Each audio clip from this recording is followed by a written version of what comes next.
Mabuhay, aloha. My name is Jürgen Steinmetz, joining you from eTurbo News and the Breaking News Show, this time from Manila, Philippines, and from College Station, Texas.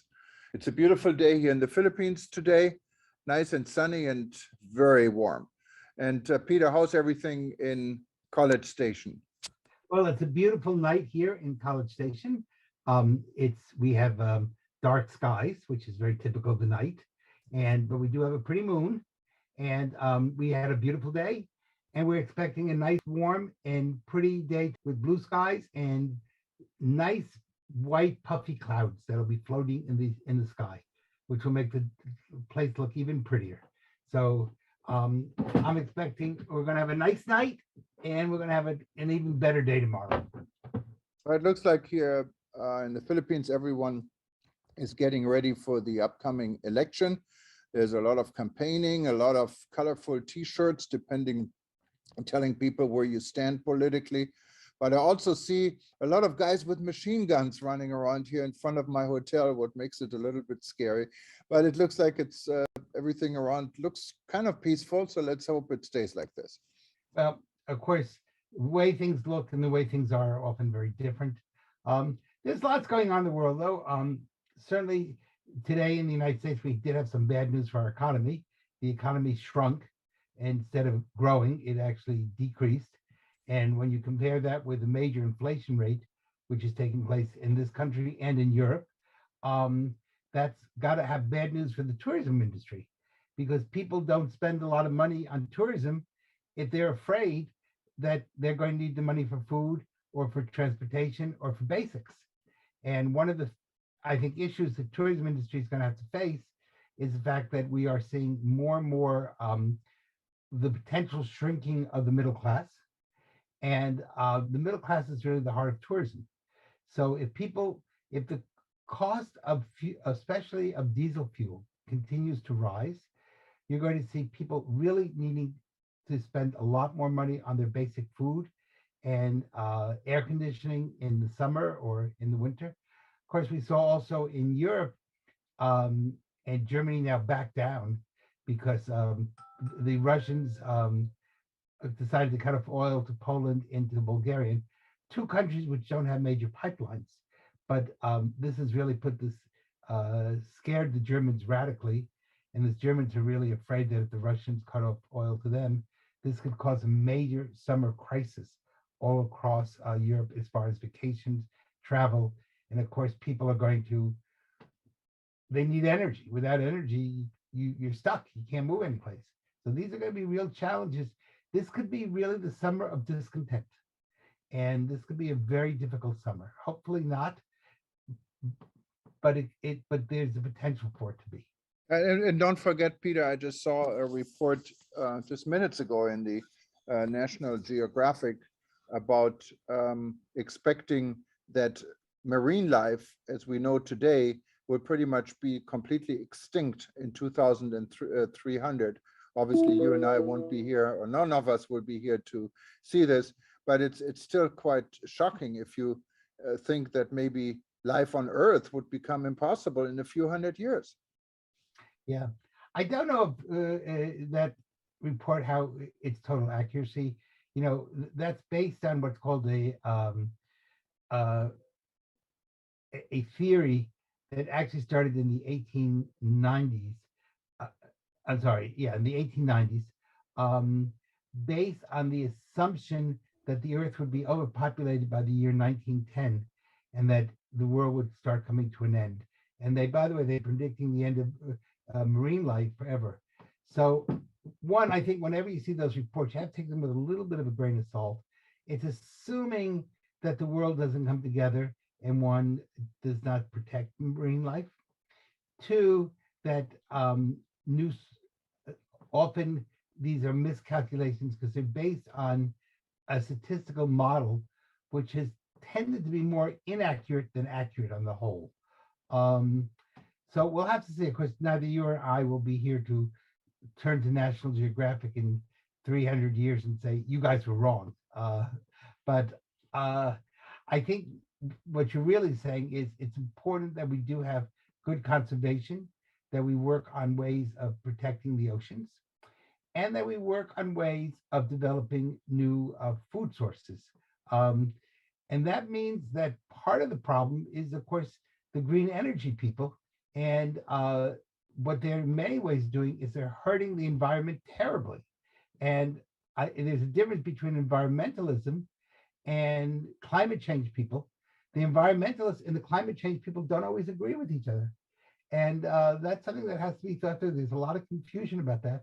The people in climate change really are running a religion, they're not running science. The ecology people are running science. So there's two different sides, but we have seen Malthusian impact, was what it's called in the 19th century, that the earth would not be able to sustain life about 1910. Obviously, it is past 2010 and we are still here. So there were some errors in that analysis.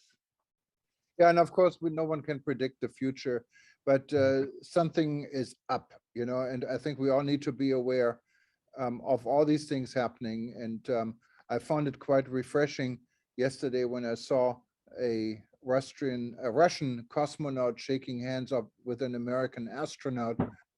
Because after all, people are friends. We don't need wars. We don't need these type of conflicts. We don't need enemies. And like our common friend Alain Sangange always said when he was Minister of Tourism from the Seychelles, and he was asked, how come the Seychelles don't have visas for anyone, no matter where you're from? You can be from North Korea or from China or from the US, Wherever. can enter the country without a visa.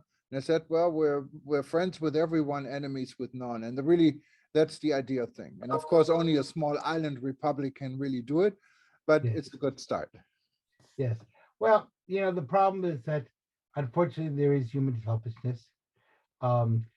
People have been disagreeing ever since Cain and Abel. And, Cain got jealous of Abel and he killed him. So, and Earth was not overpopulated then. There were only 4 people on the Earth, and they still couldn't get along. But I think the real issue is, can we begin to think through methodologies that allow for growth, but at the same time allow for ecological protecting of the planet? And that means not doing things that are stupid, doing things that are wise, smart, and are phased in a way that you don't create social unrest and social disasters. And that takes a lot of courage and a lot of thinking. And the tourism industry is right in the part of that because, for example, you have a very famous senator in Hawaii who suggested that nobody be allowed to get on a plane until someone pointed out to her that Hawaii would then be totally cut off. And she said, oh, yeah. And so, people just kind of talk without thinking. And it's really important. Hawaii is famous for having politicians who don't always think. But it's really important. Hawaii cannot afford to say that we're all going to go to Hawaii on a canoe.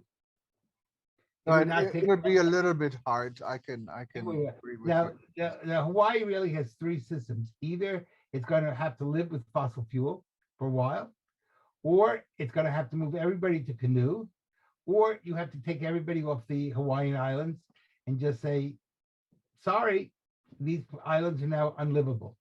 Well, I don't think anybody wants a third. I will not go to Hawaii if I have to paddle on a canoe from California. Why not? It's very healthy. It would be healthy, but there's somebody to serve me my wonderful meal on the canoe. No Mai Tais on that trip. Yes, that's right. You don't have to be totally drunk. So that's a whole nother issue. And I think we're going to have to learn to live with fossil fuels and try to make them as clean and as functional as we can, especially the tourism industry, because there won't be a tourism industry without fossil fuels. That's just a fact. We may like it or not like it, but we got to think it through. Well, Peter, we have another segment today. We're going to go to Panama, and we're going to hear about Skoll Club International in Panama, and an interesting project. We're going to stay in the environment and in sustainable tourism, about a gentleman who has a tour company that deals with community tourism and involving local resources into a new concept for tourism in Panama.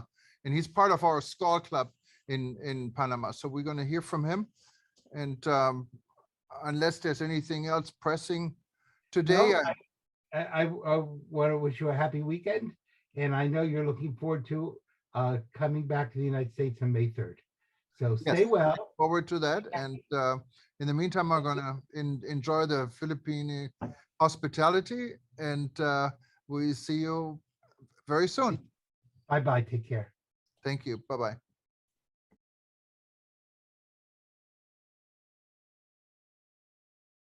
Hello and good afternoon. Today, we have a very special guest from Panama, Mr. Roberto Baca. And Roberto is involved in an organization I'm also involved. It's called International. And of course, most of you that are in the travel and tourism industry know SCOL. And we're going to do a lot more about SCOL in the next, this year, because we want everyone to know how great of an organization SCOL is, and then how timely it is. It's because it's about doing business among friends.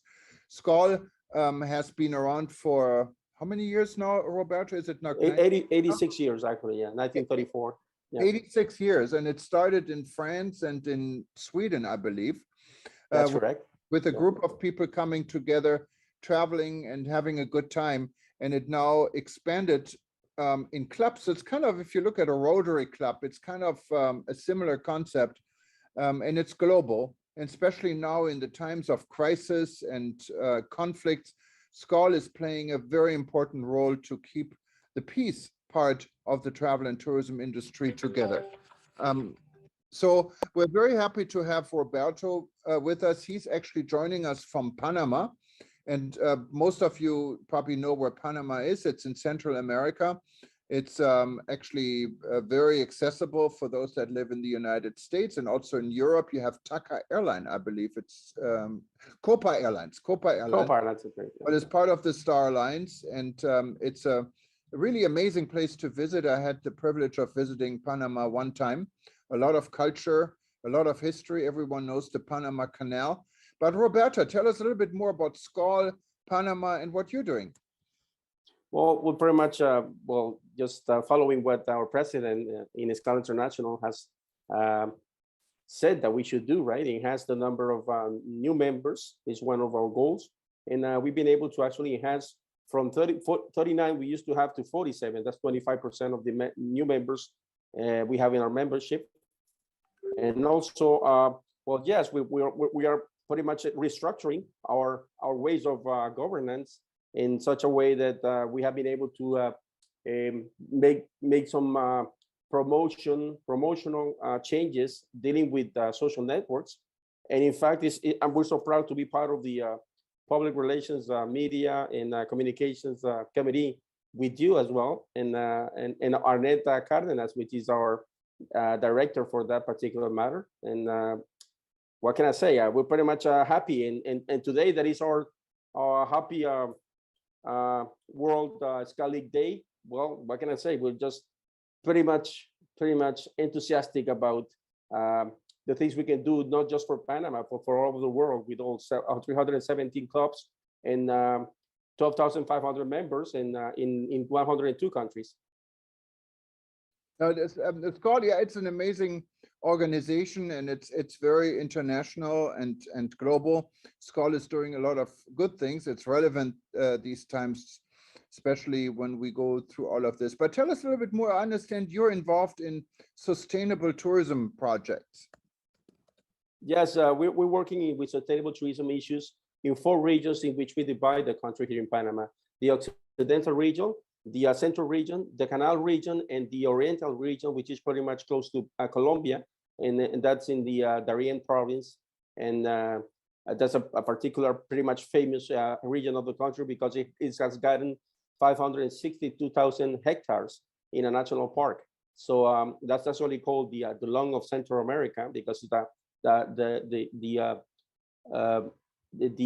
national park that is the biggest one in Central America as well. So we got a lot of things to actually do here in Panama, not just the canal, But the canal, the Panama Canal is actually our main tourism attraction. So we're actually trying to make efforts for people to come to Panama, not just to the canal, but to other parts of the country as well, as you already been to the canal yourself. Yeah, and I know that your Minister of Tourism, who is, I think, comes from the hospitality industry, young guy, was in New York just last week. One of our reporters, Dr. Eleanor Garley, attended the event in New York about Panama, and he was talking a lot about community tourism. What is it about community tourism and Panama? In these 4 regions, you can find some communities. In fact, ethnical groups. We have 7 of them in Panama, so you can visit some of them that have some kind of an offer being developed, or that have been already been developed. So the idea is to visit these communities while you're staying in a Marriott hotel, to be able to move to these communities as well, and be able to sense their product, their sustainable tourism products that they have sometimes. So the effort right now is actually to try and use what exists, not to make new products, but to try to visit the hotels we have all over these 4 regions, and to be able to move to these communities as well, and do some activities with them as well. So that's pretty much the idea of moving around Panama, and not just the canal region, which is pretty much what used to be visited before as well. So if you have the hotels in the canal area, you're able to move to any of the other regions in which we have some other hotels as well. That's the main idea. Now, when you move to the other region, I know there was some, at least on our editor was quite surprised. They say you can take public transportation, and others say public transportation is really not advisable from the security standpoint, but also from the infrastructure.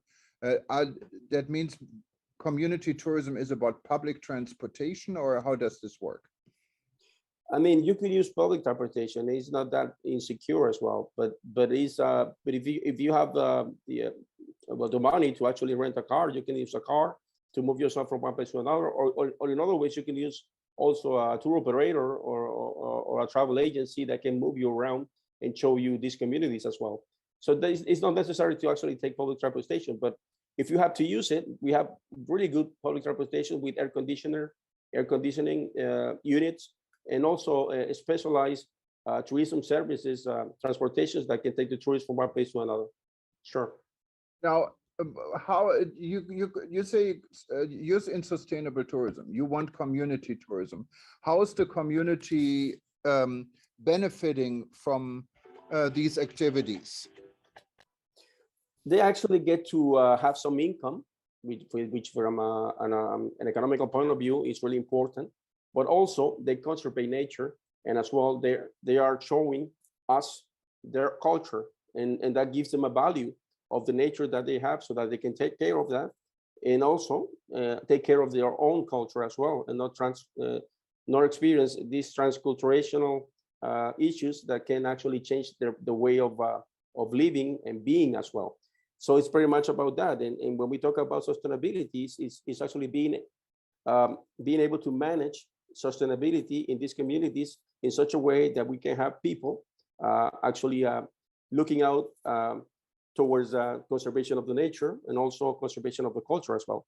So that's pretty much what the idea is about. Also, transformation in terms of sustainability also includes carbon neutral actions as well. So if you travel, you can actually do certain activities that can actually try to erase the carbon dioxide that you might do to try your traveling. I mean, for instance, if you have certain activities which include reforesting areas or forests, well, that could actually help. And that's the kind of thing that not just in Panama, but also Costa Rica and other countries surrounding Panama are doing as well. Interesting. And I think, but going back to the community tourism and sustainability, the income locals are getting, what type of income? Are we talking about selling souvenirs, selling food, or what would it be? Yeah, all of that. Selling food, gastronomic products, also souvenirs, handcrafts, sure. And also, well, you have all these activities that people can do related with culture, dances, with ethnic groups. One of the 7 that we have in Panama, depending of the region, and also mobilize yourself through beautiful sceneries. I mean, protected areas that we have. We have 126 protected areas in Panama, and 9 of them are capable of receiving tourists and have such a structure that can receive tourists as well. Wonderful. Well, this is some interesting information. Maybe we should do a little bit more. Maybe also invite your minister and some of the stakeholders from Panama at a future event. We can just talk about Panama alone. Maybe there looks like there's plenty of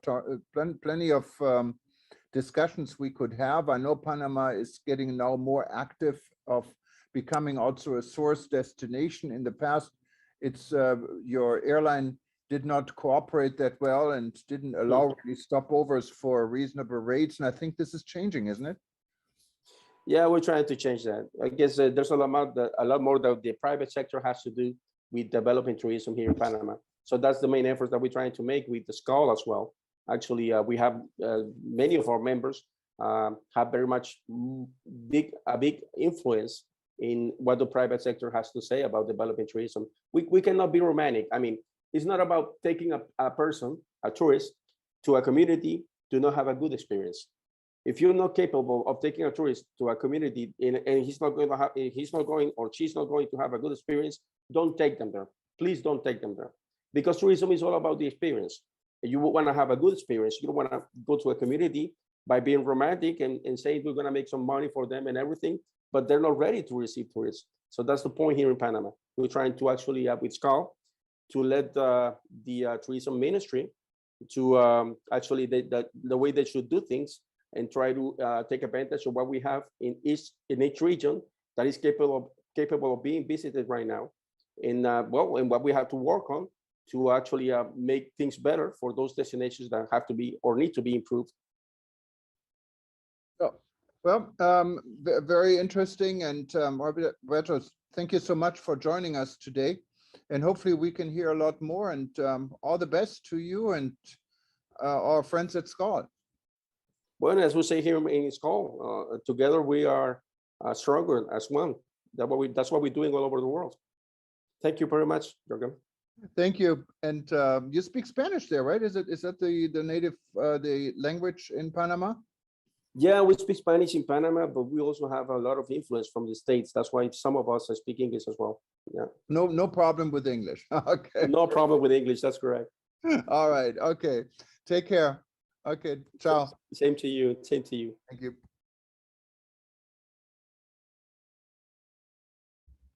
From SCAL, Panama, we're now going to Canada.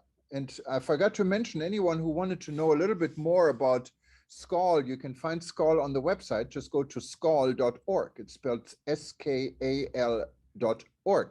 You can also, when you're at eTurbo News, click on our partner page, and you also find this blue logo from SCAL, and you can search and you find many articles about SCAL and what they're doing. It's a wonderful organization. I'm very proud to belong to it. And today we're also going to speak, and he's standing by to Dennis Smith. He is in Winnipeg in Canada.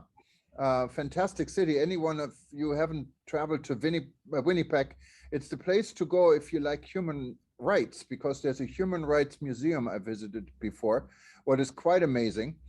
And it's if you really like wide open spaces, that's the place to go. And Dennis Smith is the executive director, I believe, for SCAL Canada. Welcome, Dennis. Well, good morning from Canada.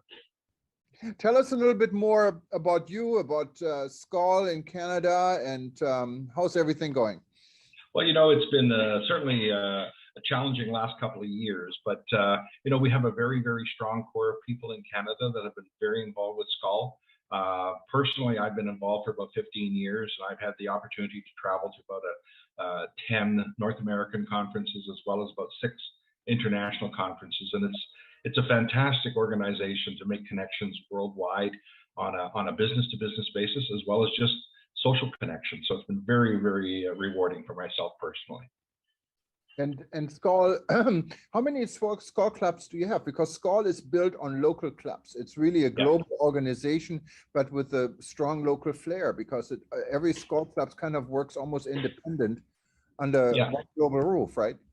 Absolutely, yeah. We have 15 clubs currently in Canada, and we're continuing to work on trying to develop new clubs. We kind of look for that grassroots approach in terms of even building new clubs, where we have a category of membership called active individuals. So we try and get people locally to join to form that foundation. We work with them on helping them understand the organization, and then eventually building up so they actually have a club in their area as well. And I know you guys have been really active. I remember the cruise I went on. It was a Skull annual conference.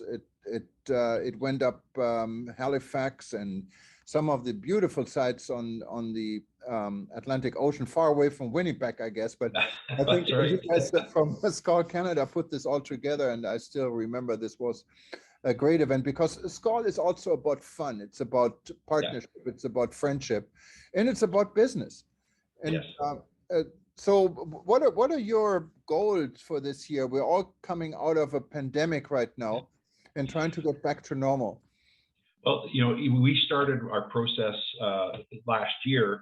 We understood that there were going to be a number of members dropping off because of the pandemic and people's businesses suffering. And so we really started to strategize on recovery. And so we started building a plan, and we actually launched a very aggressive plan across Canada. Like we have made funds available to our clubs that they can access. They can also access funds from Skull International, and we can help them develop innovative events to attract people to come and experience Skull. So we've set aside, currently we have about $10,000 Canadian that we've set aside, and we're prepared to invest more. And we're asking the clubs, come up with something creative and innovative that you want to do. But the other part of this is that every organization has champion recruiters.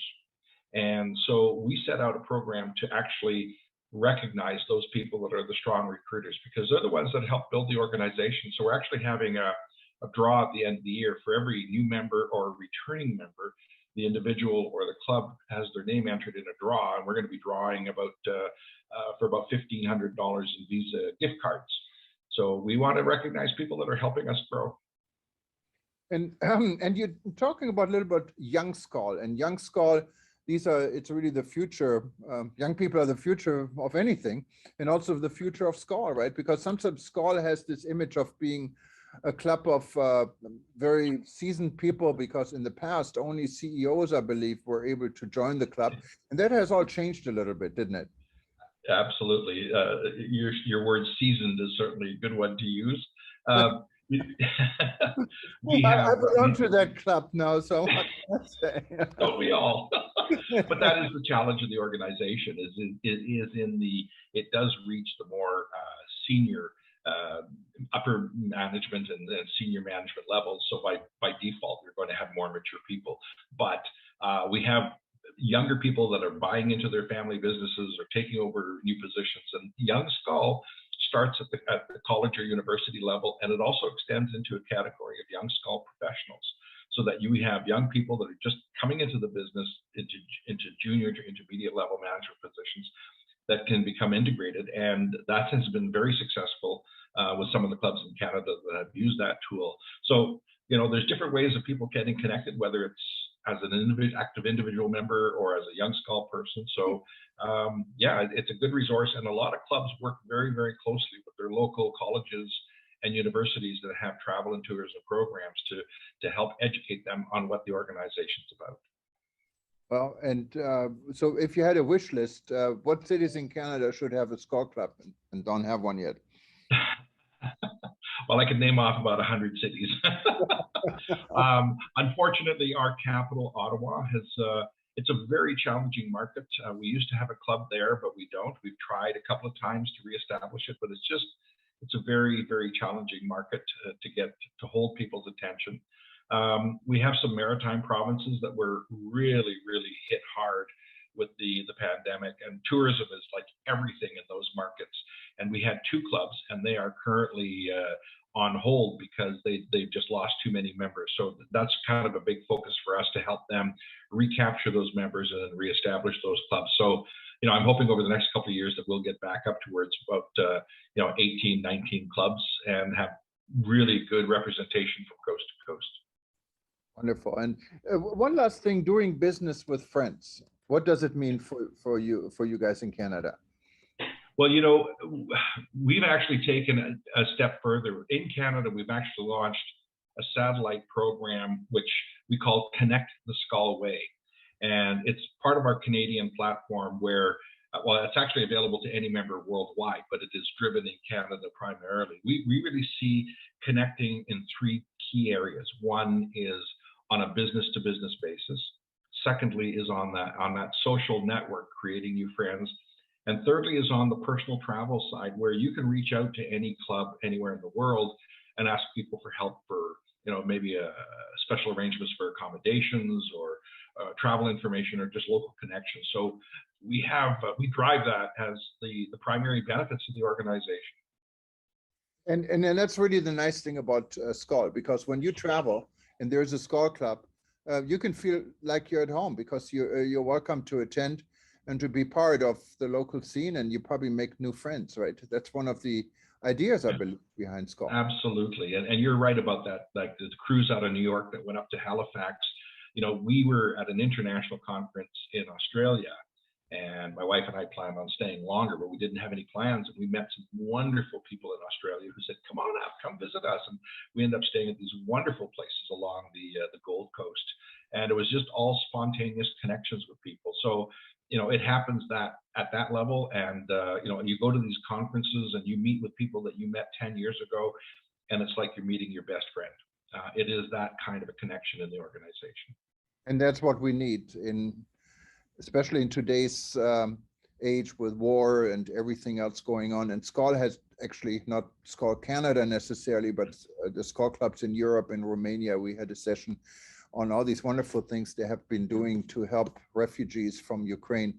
So it's really a good organization to belong to. And no matter where you are in the world, if you don't have a Skull club, think about forming one. If there is a Skull club in your region, join it. Just go to skull.org, I believe is the website.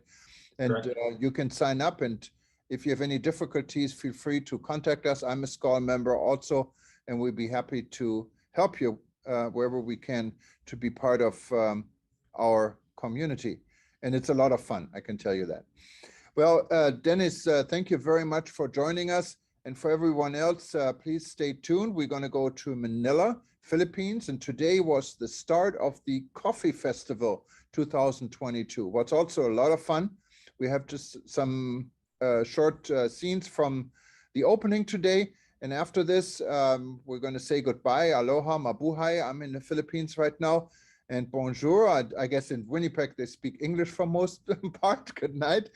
Goodbye. And if you wanted to see any of our events, anytime, go to breakingnewsshow.com. It's linked from all our websites. You can watch us again. And this will be repeated over the weekend. So just stay tuned, or if you're on any of our website and you feel like watching us and you don't see the live stream, just click on it anyway. It's going to start over and you can see us again. And also for everyone, have a wonderful weekend. Stay safe, and hopefully the world remains as peaceful as possible. Thank you very much, and see you soon. Aloha.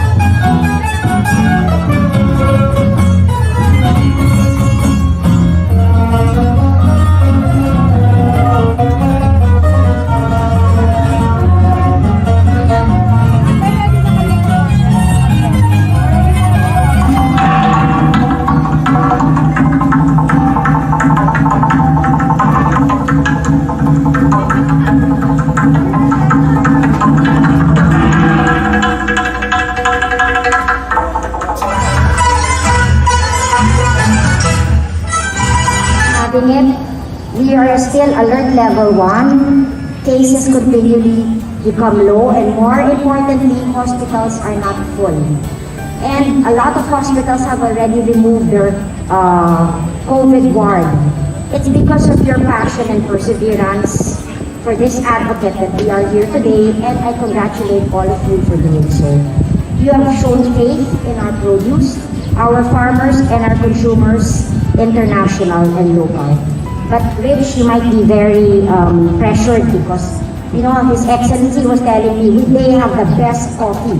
So maybe, maybe we can compare, but I'm sure that we can find ways on which we can promote each of our coffee beans. May this festival continue to harvest that faith in the coming years. Thank you very much. Stay safe, and please get your boosters if you haven't get your boosters yet.